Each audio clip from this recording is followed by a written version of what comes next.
Good morning students. बेटा आज हम लोग बात करेंगे नए चैप्टर की शुरुआत है आज हमारे लिए issue of debenture. Chapter number 9 जो हमारा है ग्रेवाल साहब की बुक का, वो हम लोग आज कवर करेंगे।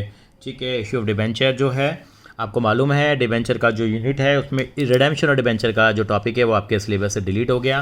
मैं फिर से एक बार आपको दिखाना चाहूँगा बेटा, यहाँ पे हम लोग जब बात करते हैं रिडेम्पशन के चैप्टर की तो बेटा ये हमारा चैप्टर 8 और 9 हमने कहा था, ये दोनों की 20 मार्क्स की वेटेज है, लेकिन चैप्टर नंबर 10 है वो सिलेबस से कट गया है, तो ये हम कवर नहीं करेंगे। रिडेम्पशन और डिबेंचर, इशू और डिबेंचर कवर करेंगे। इस वीडियो में हम लोग थ्योरी इसमें कवर करेंगे। तो बेटा हमारी आज ये पहली वीडियो आई है इस सीरीज़ के अंदर में, ये वीडियो नंबर 1 है इशू ऑफ डिबेंचर के चैप्टर में, और यहाँ हम ये टॉपिक कवर करेंगे कि मीनिंग क्या होता है डिबेंचर का, बॉन्ड का मीनिंग क्या है, डिबेंचर और शेयर में डिफरेंस क्या है। मैं आपको बताना चाहूँगा सीबीएसई में एक साल पूछा गया था डिफाइन डिबेंचर्स, डिबेंचर और शेयर होल्डर में क्या डिफरेंस है, डिबेंचर कितने तरह के होते हैं। फिर इशू डिबेंचर बिल्कुल आसान चैप्टर है, जहाँ जहाँ आपने शेयर वर्ड लगाया था ना वहाँ डिबेंचर लगाना है, मतलब यहाँ तक हमारा जो होगा पहले थ्योरेटिकल पोर्शन कवर करेंगे, उसके बाद हम प्रैक्टिकल पे आएंगे, जिसके अंदर हमारा पहला प्रैक्टिकल का टॉपिक होगा इशू डिबेंचर फॉर कैश करेंगे हम लोग। फिर issue debenture for consideration authority, बिल्कुल सेम है। इशू डिबेंचर कोलेटरल सिक्योरिटी, यहाँ ये हमारा एक नया बनेगा टॉपिक हमारा, और अकाउंटिंग इंटरेस्ट ऑन डिबेंचर का 4th टॉपिक बनेगा, और एक राइटिंग ऑफ डिस्काउंट और लॉस ऑन डिबेंचर का हमारा लास्ट टॉपिक बनेगा। तो इस तरीके से हम डिबेंचर का चैप्टर कवर करेंगे। तो सबसे पहले जानना जरूरी है कि डिबेंचर आखिर होता क्या है, what are the meaning and characteristics of debenture. तो डिबेंचर की डेफिनेशन क्या है, बिल्कुल एक सिंपल सा वर्ड याद रख लेते हैं हम लोग, एक्नॉलेजमेंट ऑफ ए डेट, यानी कि डिबेंचर इज रिटर्न इंस्ट्रूमेंट और document issued by the company.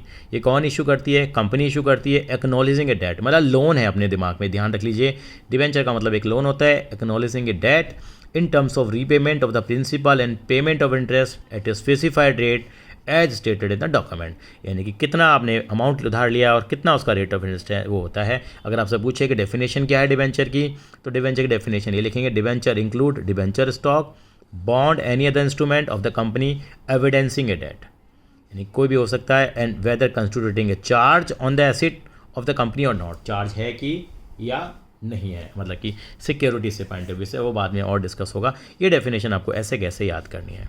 बाकी और डेफिनेशन भी दे रखी है, debenture is called the debenture certificate is an acknowledgement of a debt. अगर खाली ये भी लिख देते हैं तो भी काफ़ी बेटर है, एक्नॉलेजमेंट ऑफ ए डेट है, कंपनी एक्नॉलेज करती है कि हाँ भाई हमारा ये लोन है। ठीक है, it is an agreement between the company and the debenture holder, जो पैसा उधार देता है एक पैसा उधार लेता है, जो कंपनी पैसा उधार लेती है वो क्या करती है, वो डिबेंचर इशू कर देती है, जिसको देती है वो डिबेंचर को होल्ड कर लेता है, उसको हम डिबेंचर होल्डर बोलते हैं। For the repayment of principal amount at the specified date and payment of interest, जो भी इसमें मेंशन होगा।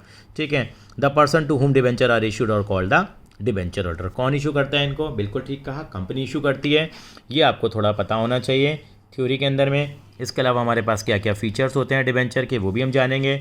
डिबेंचर इज रिटर्न डॉक्यूमेंट होता है, रिटर्न डॉक्यूमेंट होता है, certificate acknowledging a debt by the company, ये बार बार में आ रहा है। Mode and payment of period of interest, mode क्या होगा, कैसे पे करेंगे, और and period of repayment of principal and interest, कि कैसे हम पेमेंट करेंगे, कैश में करेंगे, चेक से करेंगे, या कन्वर्जन मेथड भी होता है इनके अंदर में, किसी कोई और चीज़ उसके बदले में भी दी जा सकती है।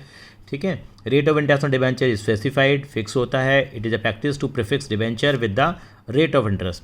For example if the rate of interest 9%, तो कंपनी का नाम डिबेंचर का 9% डिबेंचर है, इसको हम कूपन रेट ही बोलते हैं। क्या बोलते हैं, कूपन रेट क्या है, मतलब 9% का ब्याज मिलेगा उन पर, केवल नाम है, इसका कहीं कोई कैलकुलेशन में यूज़ नहीं होगा, बाद में होगा जब इंटरेस्ट निकालेंगे। तो 9% डिबेंचर है, 11% डिबेंचर है, 12%, तेरा कूपन रेट कितना है 9%, मेरा कूपन रेट कितना है 10% है। Like it is the borrowing to the company, पता ही है, it is normally secured by way of charge on the assets of the company, यानी कि जो बंदा पैसा उधार दे रहा है और कंपनी इसको बदले में डिबेंचर दे रही है, तो कंपनी को जो पैसा उधार देता है वो बंदा कहता है कि मैं कोई चीज़ें आपकी गिरवी रख लूँगा, वो गिरवी रख लेता है चीज़ों को, कल को कंपनी पेमेंट नहीं देगी तो वो उन चीज़ों को नीलाम कर देगा, बेच देगा। Interest debenture charge against profit, ये कंपनी को इंटरेस्ट देना ही पड़ता है, चाहे भले प्रॉफिट हो या ना हो। इसके अलावा बॉन्ड की डेफिनेशन भी पता होनी चाहिए, बॉन्ड क्या है, बिल्कुल आप अकाउंटिंग पॉइंट ऑफ व्यू से तो वैसे सेम है, मीनिंग में थोड़ा फर्क है। Bond is like the debenture, it is acknowledgement of debt issued by the company and signed by an authorized signatory. The expression bond has become a synonym with the debt instrument where the rate of interest is not predetermined. Example of bond are deep discount bond and zero coupon bond. इनके example हैं, इनमें ना rate of interest specified नहीं है actually में। तो होता क्या है, जैसे फॉर एग्जांपल इसका डीप डिस्काउंट बोर्ड का मतलब कि जैसे मान लीजिए आपने क्या करा, एक कंपनी को 60,000 रुपये उधार दे दिए, आपने कंपनी को 60,000 रुपये उधार दे दिए और उस पर आपको रेट ऑफ इंटरेस्ट नहीं मिला, यानी कि 60,000 रुपये आपने उधार दी थी, कंपनी आपको पता है वापसी में कितने रुपये लौटा रही है, 1,00,000 रुपये अगर आपको लौटा रही है फॉर एग्जांपल, ठीक है ना, आपने 60,000 दिया, कंपनी आपको कितना लौटा रही है, 1,00,000 रुपये लौटा रही है। तो इसका मतलब 40,000 रुपये किस बात के लौटा दिए गए हैं, वो किसके हैं, वो एक तरह का इंटरेस्ट ही हो गया, ये डीप डिस्काउंट बॉन्ड हो गया, यानी कि उसकी वैल्यू लिखी जाती है कि हाँ भाई कि जो वापसी में पैसे लौटाया जाएगा 1,00,000 लौटाया जाएगा, लेकिन कंपनी ने यानी कि रिटर्न कितना करेगी, कंपनी आपको 1,00,000 रुपये रिटर्न करेगी आपको, यानी कि 1,00,000 रुपये की वैल्यू के हैं, लेकिन इशू में कितने में किया रहा है, 60,000 रुपये कंपनी को मिलते हैं, लेकिन कंपनी रिटर्न करना करती है 1,00,000 रुपये, तो 40,000 रुपये का एक तरह से क्या बोल देते हैं, इसको डीप डिस्काउंट बोल देते हैं, यानी कि जीरो कूपन रेट नहीं है, इंटरेस्ट नहीं है, वो इंडायरेक्टली इंटरेस्ट ही हो गया आपका। Any other instrument which include any kind of security evidencing a debt company में issue, for example public deposit है, being an instrument of the company also term as the debenture. In other word any other instrument is a wide term debt include every instrument issued by the company debt evidences debt, कोई भी हो सकता है। अब main आता है share और debenture में डिफरेंस क्या है, ये पूछा जा सकता है। डिबेंचर आउटसाइडर होते हैं, मोटा मोटा बताऊँ, शेयर घर वाले लोग होते हैं, ऐसे मान लेते हैं जैसे आप अकाउंटिंग इक्वेशन करते थे, A=L+C, एल हमारा किस में आ जाएगा, डिबेंचर में आ जाएगा, कैपिटल इंटरनल लायबिलिटी होती है, शेयर यहाँ आ जाते हैं। तो पहला क्या, ऑनरशिप में debenture is the term debt of the company, therefore debenture holder is the lender, share capital of the company hence is the owner. Return, debenture holder का रिटर्न क्या होता है, फिक्स होता है, interest at the specified rate whether company earn profit or not. Share holder को dividend मिलता है, जो तब मिलेगा तब कंपनी का प्रॉफिट होगा। रीपेमेंट का मतलब क्या होता है, कल को रीपेमेंट होगी तो पहले किसको पेमेंट मिलती है, डिबेंचर होल्डर को, बाद में किसको पेमेंट मिलती है, ये शेयर होल्डर को पेमेंट मिलती है। Issue at discount, debenture issue हो सकते हैं डिस्काउंट पे, लेकिन share can not be issued discount except when they are issued at the sweat equity share. Sweat equity share आएगा हमारे पास, अभी करेंगे स्वेट इक्विटी शेयर की थ्योरी जरा सी आती है कि स्वेट इक्विटी शेयर क्या होता है, जिसके अंदर में आपको देखोगे इस शॉप के कंसेप्ट में भी हमारे आ जाएगा, जब एम्प्लॉय को हम लोग शेयर दे देते हैं अपने सस्ते रेट पे, वहाँ पे आएगा, मतलब कि एक स्पेशल कंडीशन में ही डिस्काउंट पे शेयर इश्यू हो सकते हैं। 1 मार्कर क्वेश्चन आएगा तो आप नॉर्मली तो लिखोगे नो, लेकिन under sweat equity share they can be issued. Security, debenture may और may not be secured by the charge on the asset of the company, हो भी सकते हैं नहीं भी हो सकते हैं, लेकिन शेयर कभी भी सिक्योर नहीं होते, यानी कि कल को कंपनी शेयर का पैसा नहीं दे पाएगी तो इनकी चीज़ों को आप नीलाम नहीं कर सकते। Convertibility, debenture can be converted into the share, कल को कंपनी आपका पैसा नहीं दे रही तो कंपनी बदले में आपको कैश के बदले क्या दे सकती है, शेयर दे सकती है अपनी कंपनी के, लेकिन शेयर के बदले आपको कोई और चीज़ नहीं मिलेगी, can not be converted to other securities. Voting right, debenture holder का कोई राइटिंग नहीं होता वोटिंग राइट, शेयर होल्डर का बिल्कुल यहाँ पे have the right to attend and vote in the general meeting, जो बहुत इंपॉर्टेंट है, ये तो आउटसाइडर हैं, बाहर के लोग हैं। Debenture holder are related safe, ये क्या होते हैं, सेफ होते हैं, secure debenture almost risk free, यानी कि जो गिरवी भी रखवा ली कोई चीज़ कंपनी से तो वो तो बिल्कुल ही सिक्योर्ड हो गए। Share holder are a greater risk, they can even lose the amount invested in the share, कल को नुकसान हो गया तो आपको कंपनी आपको नुकसान आपको भरना पड़ेगा, खुद ही करना पड़ेगा, यानी कि आपको कुछ मिलने वाला नहीं है। Priority as to repayment of principal, yes in case of winding of the company इनको क्या मिलती है, येस प्रायोरिटी मिलती है, इनको प्रायोरिटी नहीं मिलती। जो ये वाला रीपेमेंट था वो इंटरेस्ट की बात थी, पहले debenture holder are issued for a specific period, the amount of debenture is repaid on the due date, normally the amount of share is not repaid during the life time of the company, इनको कब मिलता है पैसा बेटा, जब company क्या होती है। However the preference share have the specified life and are redeemed on due date, मतलब रीपेमेंट के बारे में बताया इन्होंने, ये वाइंडिंग अप पे पैसा मिलता है इक्विटी शेयर होल्डर का। आगे चलते हैं, डिबेंचर होल्डर शेयर होल्डर का डिफरेंस क्या है। डिबेंचर होल्डर लेंडर है कंपनी का, ठीक है जी। शेयर होल्डर क्या है, is the owner of the company, company का क्या है, ऑनर होता है। Return, debenture holder gets interest as on interest, लेकिन इनको क्या मिलता है, डिविडेंड मिलता है, इनको इंटरेस्ट मिलता है। Debenture holder has no right, इनको क्या मिलते हैं, राइट मिलते हैं मीटिंग के अटेंड करने के लिए और वोटिंग करने के लिए। डिबेंचर आर रिलेटेडली सिक्योर्ड होते हैं, रिलेटिवली सेफ होते हैं, लेकिन debenture share holder are greater risk and even can they lose their money, वो हमने पहले भी किया था। एक नंबर में डिफरेंस आ सकता है, तो सारे पॉइंट आपको ये क्या करने कवर करने हैं। उसके बाद आता है यस वेरी इंपॉर्टेंट, डिबेंचर के टाइप क्या हैं। Debenture can be classified or categorise on the basis of 4 तरीके से हम डिवाइड करते हैं, यानी कि डिबेंचर सिक्योरिटी के पॉइंट ऑफ व्यू से, रिडेम्पशन के पॉइंट ऑफ व्यू से, और फिर रजिस्ट्रेशन के पॉइंट ऑफ व्यू से और कन्वर्टेबिलिटी के पॉइंट ऑफ व्यू से। तो सिक्योरिटी पॉइंट ऑफ व्यू से डिबेंचर दो तरह के होते हैं, सिक्योर डिबेंचर और unsecure debenture.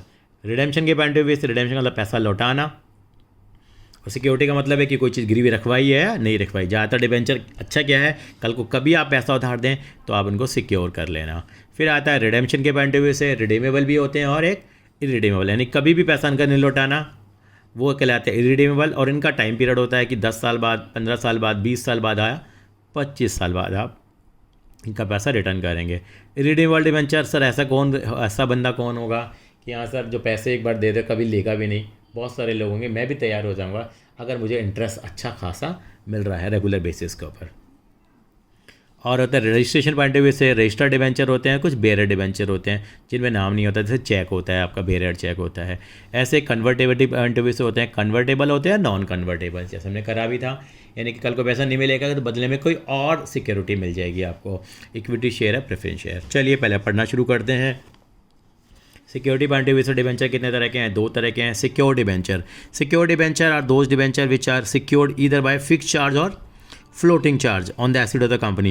A charge on the asset of the company is registered with the ROC, registrar of company. यानी सिक्योर्ड होता है, यानी कि एक चार्ज होता है फिक्स होता है और एक फ्लोटिंग चार्ज होता है। फिक्स चार्ज का मतलब क्या होता है कि ए charge created on the definite asset of the permanent nature such a land, building, machinery, ये होगा फिक्स चार्ज। हाँ भाई यही चीज़ है, कल को पेमेंट नहीं मिली तो हम इस चीज़ को गिरवी रखवा लेंगे। A charge is a floating charge when no specific asset but all asset except those charged by way of fixed charge are charged on the security. Floating charge holder has a preference over an unsecured creditor for setting up the claim in the event of winding of company. यानी कि इनमें fix नहीं होता है, यानी कि मान लीजिए कंपनी के 50 लाख के एसेट्स हैं, 20 लाख के तो फिक्स्ड हैं, तो बाकी 30 लाख हो गए वो फ्लोटिंग में आ जाएगा, मतलब इस पर किसी और का नाम नहीं है। तो नेचुरल सी बात है, कोई बंदा क्या चाहेगा कि सर फिक्स चार्ज वाली मुझे डिबेंचर में अगर पैसा उधार दोगा फिक्स चार्ज होगा, कल को पेमेंट नहीं मिली तो यही चीज़ बेच के मेरी रिकवरी होगी, और किसी का नाम नहीं लिया तो दिक्कत आएगी। तो नॉर्मली आप कोशिश करिए कि फिक्स चार्ज की कोशिश करें। Unsecured debenture are those debenture which are not secured by a charge on the asset of the company, यानी कोई भी चीज़ यहाँ पे गिरवी नहीं रखी गई है। तो आपके सर कौन ऐसे डिबेंचर इशू करेगा, डिपेंड करता है दोनों की दोनों पार्टियों के ऊपर। रिडेम्पशन पॉइंट ऑफ व्यू से डिबेंचर कितने तरह के होते हैं बेटा, दो तरह के होते हैं। रिडीमेबल प्रेफरेंस डिबेंचर हैं और एक इरिडीमेबल है। Redeemable debenture are those debenture that are repayable by the company at the end of the specific period और by installment during the existence of the company. 20 साल के लिए पैसा उधार लिया गया तो 20 साल बाद लौटाया जाएगा, या उसमें हो 20 साल के अंदर में 5-5 साल के अंदर पैसा आप लौटाते जाना 4 किस्तों में। 20 साल है, 1 लाख रुपए लिया, आपसे कहा भी 5 साल बाद 25 दे देना, 5 बार 25 दे देना, 5 के बाद फिर 25 दे देना, फिर 5 के बाद 25 दे देना, या भाई 20 साल के बाद पूरा का पूरा 1 लाख लौटा देना अगर 1 लाख रुपए लिया है तो। वो डिपेंड करेगा आपका। इरिडीमेबल डिबेंचर वो डिबेंचर होते हैं that are not repayable during the life time of the company, hence are repaid only when the company is liquidated, जब कंपनी खत्म हो जाएगी। अब आता है registered debenture. Registered debenture are debenture that are registered in the company's record in the name of the shareholder, in the name of the holder. Principal interest of such debenture is payable to the registered debenture holder. Transfer or debenture in this case require the execution of transfer deed, यानी कि आपका जो नाम fix हो जाता है, हाँ भाई ये है, आप फिर किसी और को ट्रांसफ़र करेंगे तो हो गया, तो आपके नाम पे सारी चीज़ें कटेंगी, कल को आपको इंटरेस्ट मिलेगा। यहाँ पे ये हो गया, यानी रजिस्टर्ड हो गए हमारे पास। और बेयर डिबेंचर क्या होते हैं हमारे पास, बेयर डिबेंचर क्या हो गया, bearer debenture are those debenture that are not registered in the records of the company, this debenture are transfer by mere delivery, interest is paid to the person who produce coupon attach to the debenture, यानी कि जिसके पास वो debenture होंगे उसी को क्या मिलेगा, वो इंटरेस्ट मिलेगा। फिर आगे हमारे पास 2 क्लासिफिकेशन यहाँ पे इन्होंने और बना दिए हैं, वहाँ नहीं दे रखे थे, यहाँ हम लोग कर लेते हैं from priority point of view. First debenture और सेकंड डिबेंचर, यानी कि फर्स्ट डिबेंचर दी डिबेंचर विच है repaid before the other debenture, इनको फर्स्ट डिबेंचर है, 2 डिबेंचर है किसकी पेमेंट पहले करें तो उसमें भी हो जाते हैं, फर्स्ट डिबेंचर और ये सेकंड डिबेंचर है, यानी कि the debenture which will repaid after first debenture are known as the second debenture. आगे चलते हैं from the point of view coupon rate, coupon rate के हिसाब से बताया भी था आपको, स्पेसिफिक होते हैं और एक जीरो कूपन रेट होता है जिनको हम डीप डिस्काउंट बॉन्ड भी बोलते हैं, यानी कि debenture are issued with a specific rate of interest called the coupon rate. For example 10% debenture हैं तो 10% कूपन रेट हो गया। स्पेसिफिक रेट में भी इधर भी फिक्स्ड और फ्लोटिंग, वो हमने किया ही था। Floating rate is usually link to with the bank rate के हिसाब से चलता रहता है। जैसे आप ना बैंक से लोन लेने जाते हैं, मान लो आपने गाड़ी के लिए लोन लिया, गाड़ी के लिए लोन ले लिया आपने, गाड़ी के लिए लोन ले लिया, आपका 8% पे फिक्स हो गया भाई। अब RBI क्या करती है, बेसिक रेट जो होता है हमारे पास, यानी कि जो बेसिक रेट जो होता है RBI का, अगर वो रेट कम ज़्यादा होता है लेकिन आपका 8% ही रहेगा।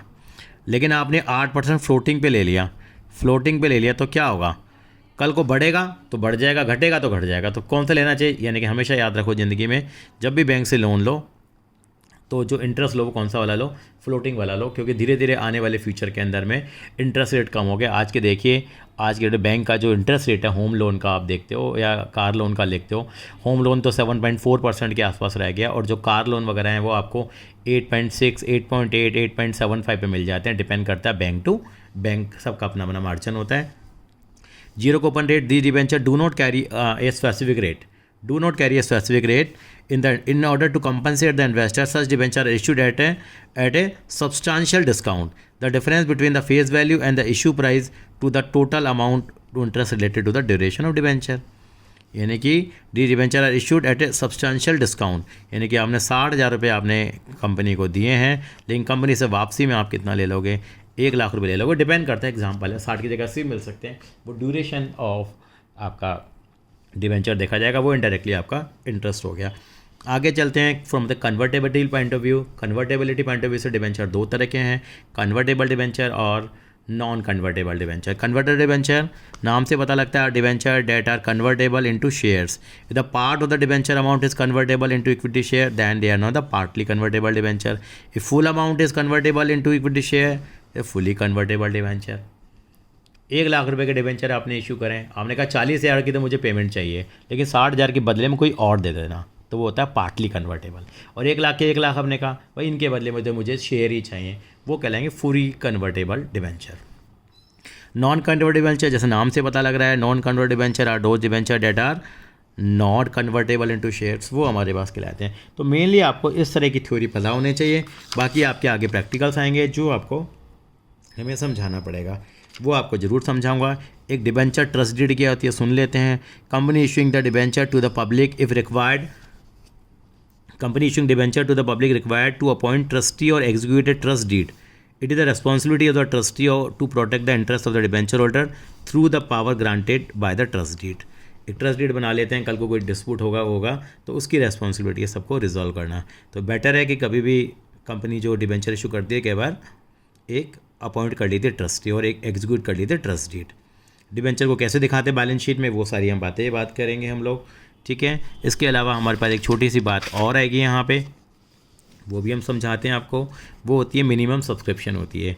मिनिमम सब्सक्रिप्शन क्या होती है, in according to section 39(1) of the companies act, company can not allot securities unless minimum subscription is stated in the prospectus received. Thus the act does not specify the minimum subscription but has to be decided by the company. However, SEBI has prescribed 75% of the issue should be subscribed before a company allot a debenture. Debenture may be issued for cash, consideration other cash as a collateral security or par, premium और discount. यानी shares के case में 90% है, लेकिन debenture के case में कितनी category है, 75% है। ये पॉइंट मैं थोड़ा सा मेंशन करता हूँ, यहाँ पे इन्होंने कहा है 75% है, सेबी की गाइडलाइन है, लेकिन कंपनीज एक्ट में क्या लिखा हुआ है ये भी गाइडलाइन नहीं है। वहाँ पे ये है जो प्रॉस्पेक्टस में लिख दिया, अगर प्रॉस्पेक्टस में कम लिख दिया 60% है तो 60 मान लेंगे, ये कंपनीज एक्ट का। लेकिन सेबी की फिर भी गाइडलाइन 75% की है, और कंपनीज एक्ट में ऐसी कोई परसेंटेज स्पेसिफिक नहीं है बेटा। This is all about the theory of debenture chapter जो हम लोगों ने किया। इसको एक बार सुन लेंगे तो आपको दिमाग में रहेगा कि क्या है मेन चीज़ आपकी वो है कि डिबेंचर क्या होता है, डिबेंचर की डेफिनेशन क्या है और डिबेंचर्स के टाइप्स क्या हैं बेटा। थैंक यू सो मच, और अगली वीडियो के अंदर हम डिबेंचर्स के प्रैक्टिकल्स लेके आएंगे। Thank you.